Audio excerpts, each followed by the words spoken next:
Tech salespeople on what I'd call performance-enhancing drugs, stimulants, coke, Adderall, etc. Yeah, a lot of the time, and it's a horrible move. I'll explain. So I made that TikTok like 2 years ago when I had first started on TikTok, talking about what I had seen of salespeople taking stimulants, and it would make them like incredibly intense, really good at their job, honestly, short term in terms of their level of prospecting.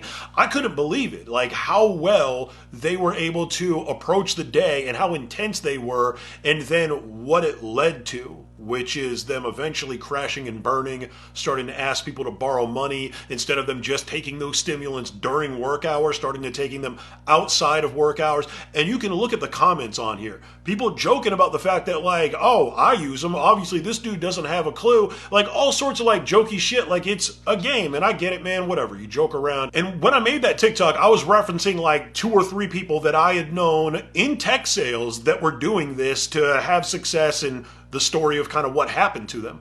Since I made that TikTok, 2 out of the 3 have died of an overdose. Look, I'm not trying to bring everybody down, but if you're in sales and you're thinking, man, maybe I should, try some stimulant or whatever kind of drug to try to get better, it'll work for a little bit, and then it could legitimately cost you your entire life.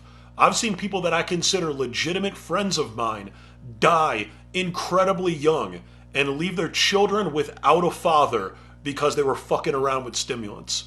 So you could say, all right, I got it under control. Cool, they had it under control too. Until they didn't.